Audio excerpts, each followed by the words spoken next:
সম্মানিত উপস্থিতি, আমি আপনাদের সামনে 30 পারা সূরা আলাকের প্রথম নম্বর আয়াতটি তেলাওয়াত করেছি।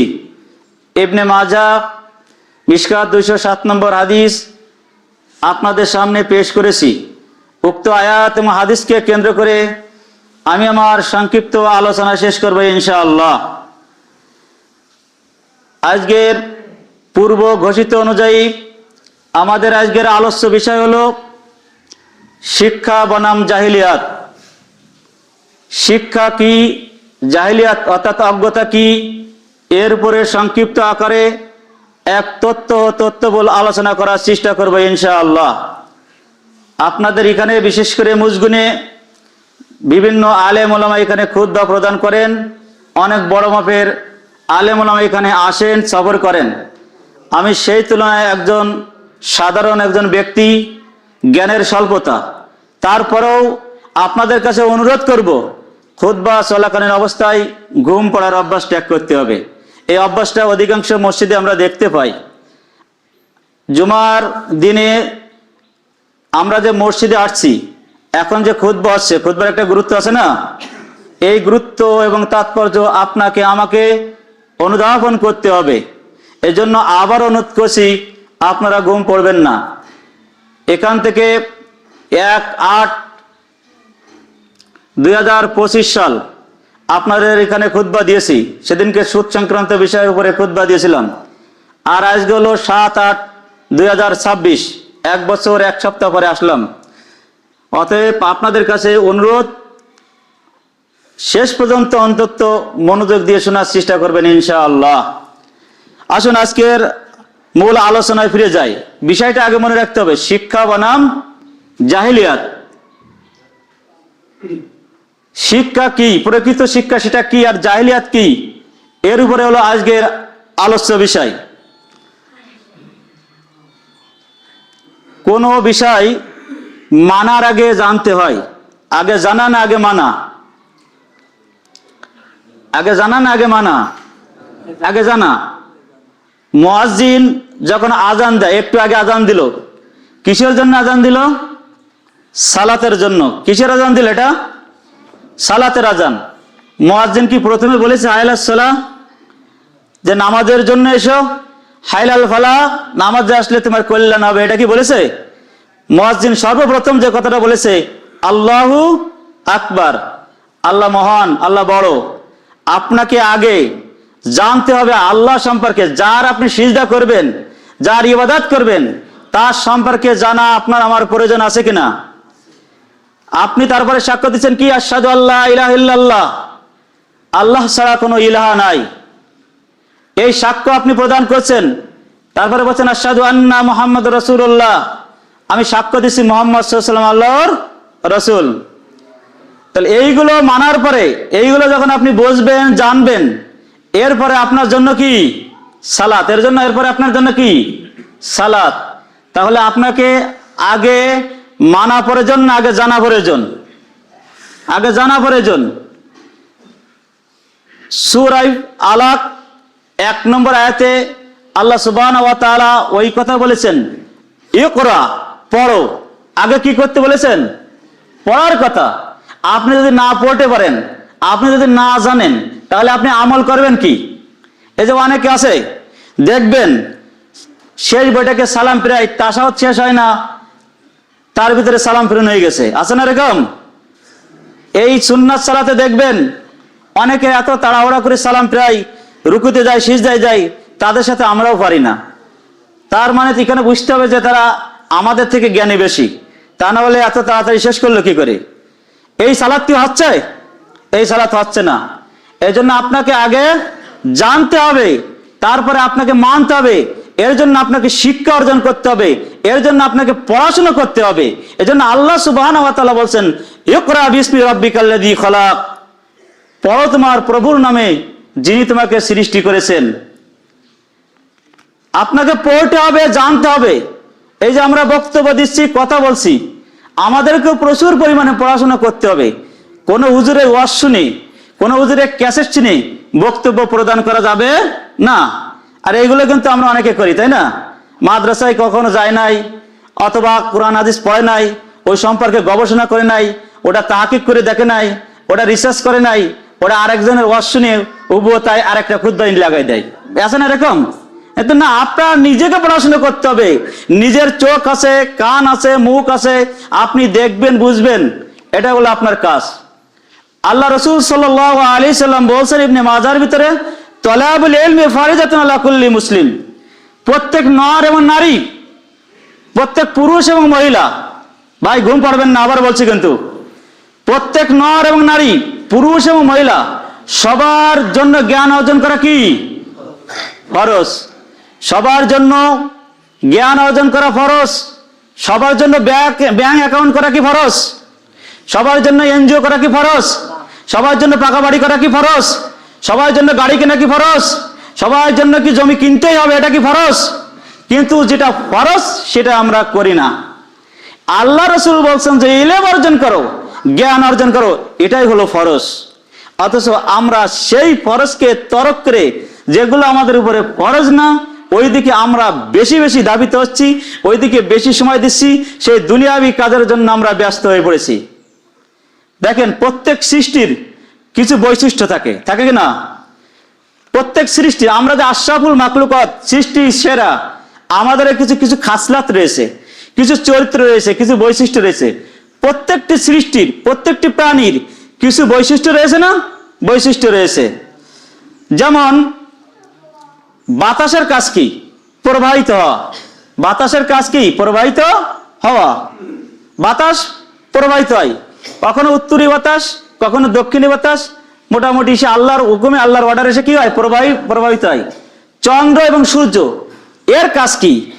এর খাসলাত কি? এর বৈশিষ্ট্য কি? এ প্রতিদিন কি করে? উদিত হয়, আবার একটা নির্দিষ্ট সময় কি হয়? ডুবে যায়, অস্তমিত হয়ে যায়। এদের বৈশিষ্ট্য হলো এটাই। পিপীলিকার একটা স্বভাব রয়েছে, পিপীলিকার একটা বৈশিষ্ট্য রয়েছে, সেই একটা সময় কি করে? খাদ্য সঞ্চয় করে। একটা সময় কি করে? খাদ্য সঞ্চয় করে। আর একটা সময় ওই খাবারগুলো তারা কি গ্রহণ করতে পারে, ওই খাবারগুলো গ্রহণ করতে পারে। এটা হলো পিপীলিকার একটা বৈশিষ্ট্য। মৌমাছি, তার একটা বৈশিষ্ট্য আছে, হচ্ছে মধু সংগ্রহ করা। মৌমাছি মধু সংগ্রহ করে, মৌচাক সেখানে একটা চাক তৈরি করে, সেই চাকের থেকে মধু আমরা সেখান থেকে সংগ্রহ করি, আমরা সেই মধু আমরা পান করি। প্রত্যেকটা প্রাণীর এইভাবে আছে বৈশিষ্ট্য রয়েছে। আমরা যে আশরাফুল মাখলুকাত, আমাদেরকে আল্লাহ সুবহানাহু ওয়া তাআলা কিছু বৈশিষ্ট্য দিয়ে সৃষ্টি করেছে না? সৃষ্টি করেছে। সম্মানিত উপস্থিতি, যদি কোনো ফুল বাগানে একটি বা দুটি গাছ থাকে, আপনি কি ওটাকে ফুল বাগান বলবেন? যদি একটি বা দুটি গাছ থাকে, তাহলে ওটাকে আপনি বন বানবেন না ফুল বাগান বলবেন? মনে করেন সব ফুল বাগান, ফুলের গাছ পুরো এলাকা, এর ভিতরে অন্য দুটি গাছ আছে, তাতে ফুল ধরে নাই, তাহলে ওই জায়গাটা কি নাম দেবেন আপনি? ফুল বাগান দেবেন। কারণ কি? ফুলের সংখ্যা বেশি, তাই ওই জায়গার নাম কি?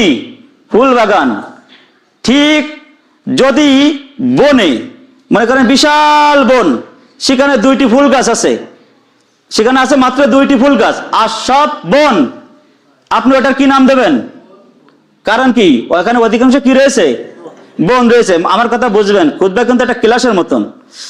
ঠিক এই যে ট্যাঙ্কিতে যদি সামান্য ময়লা পড়ে, তাহলে ওই পুরো ময়লাটাকে কি আপনি বলবেন যে এটা ময়লা পানি? বলবেন না। সামান্য জন্য বলবেন এটা ময়লা, পোতাও বলবেন না। তো বৃহত্তর জায়গায় যখন ক্ষুদ্র কোনো জিনিস থাকে, তখন তার নাম হয় না। তার নাম হয়? তার নাম হয় না। যে জিনিসটার সংখ্যা বেশি থাকে, পরিমাণ বেশি থাকে, সেই নামেই সেটা কি হয়? সেই নামে সেটা কি হয়? পরিচিত হয়, তাই না? সেই নামেই কিন্তু সেইটা পরিচিত হয়। এখন আমি এই কথা কেন বলছি? বাংলাদেশে 90% মুসলমান, আর বাকি যে 10% রয়েছে হিন্দু, বৌদ্ধ, খ্রিস্টান, অন্য অন্য ধর্মের লোক রয়েছে। তাহলে মুসলমানের সংখ্যা কত পার্সেন্ট? কত পার্সেন্ট? 90%। তাহলে বাংলাদেশ কি ইসলামিক রাষ্ট্র, মুসলিম রাষ্ট্র না অমুসলিম রাষ্ট্র? কথা বোঝার চেষ্টা করবেন। বাংলাদেশ তাহলে কি মুসলিম রাষ্ট্র না অমুসলিম রাষ্ট্র? মুসলিম রাষ্ট্র। কারণ এখানে মুসলমানের সংখ্যায় কত পার্সেন্ট? শতকরা 90% হলো মুসলমান বাস করে। এই একই দেশে 10% হিন্দু বৌদ্ধ খ্রিস্টান মিলে বাস করে, 3-4 ধর্ম মিলে 10%, আর মুসলমান ধর্ম কত পাচ্ছেন? তাহলে এই দেশটা কিসের দেশ? মুসলমানদের দেশ, ইসলামের দেশ। তাহলে আমরা কেন বলি যে এটা ধর্ম নিরপেক্ষতাবাদ? আমার কথা বোঝা যাচ্ছে না মনে হয়। ধর্ম নিরপেক্ষতাবাদ এটাকে বলা যাবে? এখানে একটা ধর্ম প্রতিষ্ঠিত আছে, 90% মুসলমান কোন ধর্ম পালন করে? ইসলাম ধর্ম পালন করে। 90% মুসলমান ইসলাম ধর্ম পালন করে। আপনি সংসদে বলতে পারবেন না এটা ধর্ম নিরপেক্ষতাবাদ, আপনি মিটিং এ চিটিং এ বলতে পারবেন না এটা ধর্ম নিরপেক্ষতাবাদ। এই এখতিয়ার আপনাকে কে দিয়েছে? যেখানে 90% মুসলিম রাষ্ট্র, সেখানে এদেশ হলো ইসলামী রাষ্ট্র, এদেশ হলো মুসলমানদের দেশ। এখানে ধর্ম নিরপেক্ষতা বলার কিছু নাই। ধর্ম যার যার উৎসব সবার, এটা শুনেছেন এই কথা? ধর্ম যার যার উৎসব সবার। এটা শুধু মুসলমানেরা পাগল হয়ে হিন্দুদের ধর্মের দিকে ধাবিত হচ্ছে, তাদের পূজা পার্বণে যাচ্ছে, তাদের রথ টানাতে যাচ্ছে, তাদের বিভিন্ন অনুষ্ঠানে যাচ্ছে। আপনার যে হিন্দু বৌদ্ধ খ্রিস্টান, আপনার যখন ঈদ হলো, এই ঈদের সময় কয়জন আসছে আপনার কাছে? আসছে কি? আমার কথা বলছেন, আসছে? আসে নাই। আপনি যখন সিয়াম পালন করেছেন, আপনার কয়জন হিন্দু বন্ধু আছে যে সিয়াম পালন করেছে আপনার সাথে? করেছে? করে নাই। 90% মুসলমান যখন ঈদ করলো বাংলাদেশে, 90% মুসলমানের জন্য এই যে আপনাদের একটা ঈদগাহ আছে, এখানে কি পুলিশ মোতায়েন করতে হয়েছে? সেনাবাহিনী লেগেছে? সেনাবাহিনী লেগেছে? এখানে বিজিবি লেগেছে? র্যাব লেগেছে? কোন প্রশাসন লাগে নাই। তো 10% হিন্দু বৌদ্ধ খ্রিস্টান যারা কোনো অনুষ্ঠান পালন করে, এই যে শাহপাড়ায় দেখছেন না আপনারা, সিনেডোলায় দেখছেন না, বিভিন্ন জায়গায় দেখছেন, সেখানে কি নিয়োগ দেওয়া হয়? কি নিয়োগ দেওয়া হয়? আপনি যদি না যান তাহলে তো ভিড় হয় না। 90% লোক ঈদ করলো শান্তি শৃঙ্খলা ভাবে, তাহলে এখান থেকে তো প্রমাণিত আছে মুসলমান হলো শান্তির ধর্ম, ইসলাম হলো শান্তির ধর্ম। কি 10% লোকের জন্য সিনেটোলা রাস্তায় কখনো জাম হবে না, 10% লোকের জন্য শাহপাড়ার রাস্তায় জাম হবে না, 10% লোকের জন্য দড়াটানায় জাম হবে না, 10% লোকের জন্য ঢাকা শহরে জাম হবে না? হবে? তাহলে এই জাম কারা করছে? কারা করছে? আপনি আর আমি, আমাদের মতন মুসলমান। এটা কি কোনো শিক্ষা? এটা শিক্ষা না, এটার নাম হলো জাহিলিয়াত। এটার নাম হলো জাহিলিয়াত। জান্নাত জাহান্নামের রহস্য নিয়ে কোনো লাভ নেই, সালাত সিয়ামের রহস্য নিয়ে শুধু লাভ নেই। যদি আপনি ব্যক্তি পরিবর্তন না হন, তাহলে আজীবন নামাজ পড়েন, আজীবন রোজা থাকবেন, কোনো কাজ হবে না। তাহলে কেন ধর্ম নিরপেক্ষতাবাদ বললেন? শুধু তাই নয়, যখন সংসদ বসে ওখানে বক্তব্য দেওয়া হয় সকল ক্ষমতার উৎস কারা? কি বলে ওই জায়গায়? জনগণ বলে। আর কোরআন কি বলছে? সকল ক্ষমতার উৎস মালিক ইয়াউমিদ্দিন। আমরা বলছি না? তার আগে বলছি ইয়াকা নাবুদু ওয়া ইয়াকা নাস্তাইন, মালিক ইয়াউমিদ্দিন ইয়াকা নাবুদু ওয়া ইয়াকা নাস্তাইন। আমরা কি বলছি? আল্লাহকে বিচারের দিনে মালিক, তোমার কাছে আমরা কি সাহায্য প্রার্থনা করি, তোমার ইবাদত করি, তোমার কাছে সাহায্য চাই। আমরা কথাই বলছি এক, সংসদে যেই বলছি আর এক। তাহলে আমরা কি মুসলমান থাকতে পারলাম? থাকতে পারলাম না। সকল ক্ষমতার উৎস কে? আল্লাহর ক্ষমতার উপরে আসমান জমিনে কারোর ক্ষমতা আছে? তাহলে আপনিও তো সেই দলের লোক যে সকল ক্ষমতার উচ্চ মানুষ, জনগণ। আপনি আমি সেই পক্ষে না? সেই পক্ষে আমিও কথা বলি। কি বলি তা জানি না, আবেগ দিয়ে কথা বলা যাবে না, আবেগ দিয়ে ইসলাম নয়, আবেগের নাম ইসলাম নয়।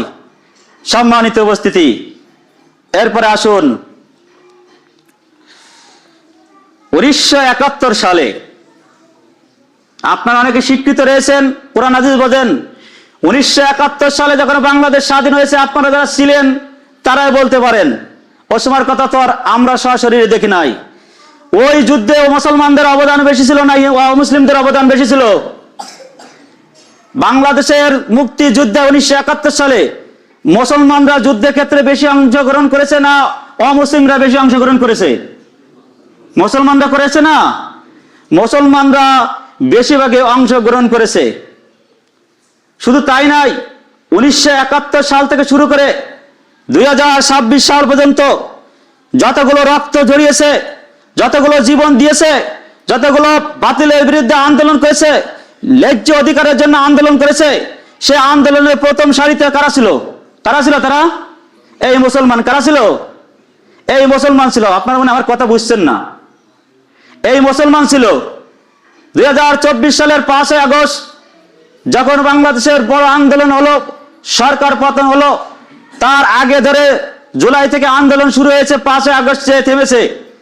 এই যে দীর্ঘ যে আন্দোলন, এই আন্দোলনের ভিতরে যারা মৃত্যুবরণ করেছে, যারা জীবন দিয়েছে, যাদের হাত ভেঙেছে, চোখ নষ্ট হয়েছে, যারা পঙ্গুত্ব বরণ করেছে, তাদের সংখ্যা মুসলমানের সংখ্যা বেশি ছিল না মুসলিমদের সংখ্যা বেশি ছিল?